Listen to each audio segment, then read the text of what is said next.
Let's get straight to it because we have action at the front of the race. There's Bob Jongels. He's attacked, trying to join a group that was 8 riders strong since the start.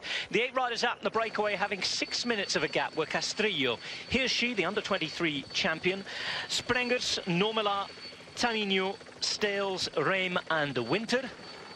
And they've now been joined by Bob Jongels, winner this year of Kuurne Brussel Kuurne. This now is Niels Pollitt on the counter-attack for Katusha in the light blue. He has 2 riders with him. Magnus Bäckstedt, it's all happening on the road here. On roads you know very well.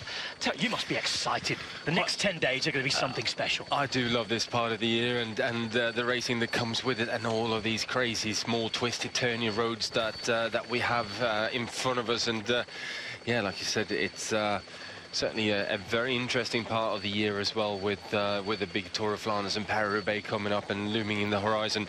So yeah, kind of first couple of well, they're a little bit more than warm-up races because they are very, very prestigious in their own right. But certainly if you got your eye set on Flanders, this is where you start to dial the eye into what you need to do, how you need to race, and understanding the Belgian road network, which is so critical when you're racing up in this part of the world.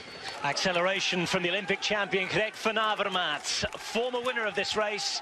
He's on the Paterberg. He's bringing Stibar with him, and he's closing the gap to Bob Jongels' group now to 49 seconds. Oliver Naassen in third wheel in brown there. There's Wout van Aert behind him. Sagan's in the group, as is Matteo Trentin, the European champion, riding for Mitchelton Scott. Then there's a gap of about 5 to 10 seconds, and the strugglers and stragglers make their move as well.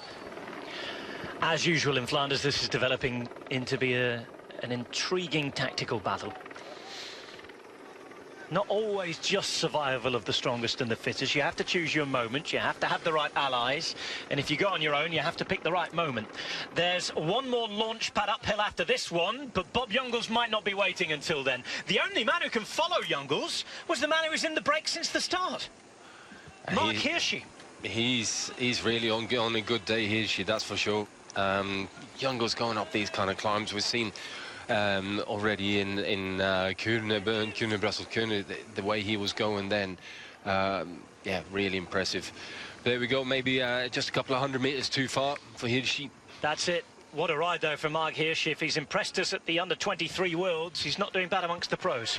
Attack from the Olympic champion. Greg van Avermaet behind. Naturally, Zdeněk Štibar is going to follow. Bettiol in the 3rd position there in the pink jersey. 4th position in the yellow is Wout van Aert. The former world champion, current Slovakian star, Peter Sagan is there as well.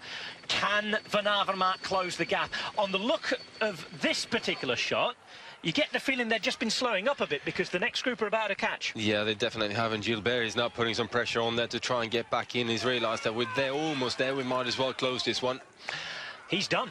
That's it. No more climbing for Bob Jongels. It's a 19.5-kilometre time trial to the finish for him. As Van Avermaet is giving everything. Oh, and Peter Sagan has blown! Peter Sagan has blown! Now that is a turn up for the books. Yeah, it certainly is. It certainly is. Did not expect to see Peter Sagan like that. Same can be said for Jens Kukulera just ahead of him. Sagan, the first out of that group to be dropped. That's an incredible sight just 10 days away from the Ronde van Vlaanderen. Yeah, it certainly is. I didn't expect that after him going so well last week in Milan-San Remo's day. He looked really, really good in San Remo.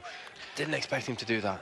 Well, he radios in to tell his team the bad news. I'm sure they've seen it on the television, though, back in the car following. He'll try and stay with that group. Now, who is good enough to follow Greg van Avermaet here, who looks really good, by the way? First look, see Stibar, Bettiol and Van Aert, and then there's a gap to the rest. Yeah, wow, what a move that is. He wants help. Yeah, he wants help, and what an attack that was up the Tegenberg. That was old school, big ring, going full gas from the bottom to the top, and just not really worrying about anything until you turn around at the top there. 26 seconds. Look what it's done to the time gap. Look what it's done to the time gap. 26 seconds. It's all back together with Bob Jongels at the front after he'd attacked with 55 kilometres to go. Still working well together, so they must be a little bit worried about the group behind, because otherwise I think that attack would have come from Stibar by now. 39 seconds, though. Yeah. 39 seconds is a long way. Realistically, they aren't getting back. Here we go. Here comes the attack. Stibar on the left-hand side, ready to launch it, and just while his teammates at the front, it's perfectly planned. That cry, I'm sure, came from the car. Now, does he have the punch to get away? Because at the minute, there's been a big reaction from Wout van Aert. It's Stibar and Van Aert with 3.4 kilometres to go. Stibar again with the attack. Bettiol now is trying to close the gap. Van Aert, for the moment, is in a great position, Magnus. Yeah, he certainly is, and you wouldn't... counter-attack here now as well wouldn't be a bad thing. Who would that come from? Bettiol, maybe? Yeah, well, yeah, definitely, or Wout van Aert. But I think that Stibar actually attacked in the wrong place there. He attacked a little bit too close to the corner. He didn't get time to sort of build up that gap before he took the corner, and with that... And here comes Jongels with the last bet. Yeah. Jongels hoping they're going to look around at each other. Obviously, he's tired out. Obviously, he's emptied the tank, but he's going to go and going to try. He's forcing at least Van Avermaet to try and chase, which he'll be hoping helps Stibar to go again. Well, I think they're doing this really well again at the moment, just doing the 1-2 attack now. All of a sudden, watch Van Aert and certainly Van Avermaet. They're going to stop keeping a bit of an eye backwards there as well, watching for that next blue jersey coming down the outside. 2.6 kilometres remain. It's been another brilliant edition of E3, the E3 Prize, Harelbeke, the E3 Bank Classic, whatever you want to call it nowadays. It remains a superb race. All the names are at the top, and we have a 5-star group competing for the win. Bettiol in the pink. Jongels here in the Luxembourg colours. In the orange, it's Van Avermaet, the former winner, but it's the man in the blue who goes again. Zdeněk Stibar, and Bettiol is going to follow him. This time, Jongels looks like he's out of the picture. Bye-bye, Bob. There's Van Avermaet, who looks round again. Van Aert sits and waits. There's a brief conversation. They're coming up to the Flamme Rouge. Last kilometre, and here comes Bob. He is back. Is he going to get the jump on them? No, he's not. So Bob Jongels, no element of surprise, but he thinks about it anyway. Takes it up at the front. Now Stibar has an ally at least once more in the final 800 metres now. Perfect situation for Stibar there. He's got Greg Van Avermaet is really, really good at sort of sprinting, quite long sprints as well. So good lead out. Bob Jongels just needs to keep this sort of set up here now. The only thing he's got to worry about Stibar, I think, is obviously Bettiol looks very fresh, but also Wout van Aert is quick over those final 50 metres. Well, this will be a huge victory if Wout van Aert could pull it off. He would be in the big time on the road, finally, with that big win. It's going to come down to some sort of sprint here. It's Jongels at the front, Van Avermaet in the orange, Stibar in the blue, in the yellow Van Aert, and in the pink at the back Bettiol, who's looked brilliant all race long. They all deserve their top placings today. They are all the heroes of the day, but only one can stand on the top step.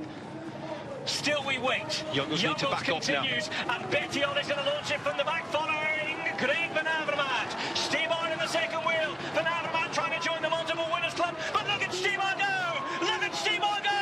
It's Zdeněk Stibar all the way, and the Koning Quickstep has done it again!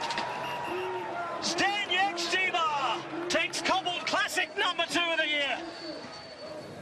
Zdeněk Stibar, gefeliciteerd na de omloop, nu ook de E3 Bing Bang Classic. Het is ongelooflijk hoeveel van deze overwinningen heb je te danken aan Bob. It's unbelievable this. Dank u wel. Dat was So thank you very much. een klein beetje een rare koers voor mij. So today was a bit of a strange race for me. Echt redelijk afgezien. Dat was zo, ik had geen goed gevoel. So I didn't really have a good feeling on the bike. En ik dacht, oké, vanaf Hoto moet ik van voren geraken. From the moment I got to the front, daar was ik terug in de koers.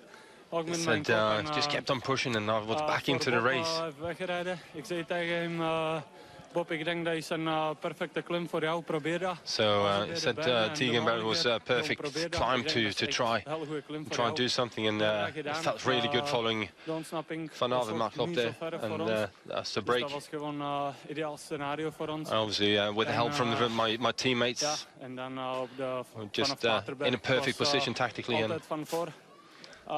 Ik had wel een beetje een ambetant gevoel dat ik was altijd van achteraan hangen. En niet meegedraaid. Was je niet zeker van je sprint? Sitting on the back of that group and not really taking any turns, obviously with Jongels up there. Moeilijke plaats eigenlijk. Ja, ik heb dat geprobeerd en natuurlijk na zo'n koers je weet nooit. Obviously after dat grek is altijd heel rap op aankomst, zeker na zo'n zware koers. After a race like this, it was always difficult to say what's coming next. Als ik kon niet weggeraken. Ik zei ook tegen Bob, probeer nog. I also thought said to Bob today that you know, just watch out what you know, keep on attacking, keep working on the front. One more question in English. Just how important is this win with the Tour of Flanders in mind? You know, a winner in Harelbeke is a favorite in the Tour of Flanders. Yeah, it's a big pleasure for me to be there with such a shape, and now I'm really looking forward for Tour of Flanders. Thank you. Congratulations. Dankjewel, Zdeněk Štibar.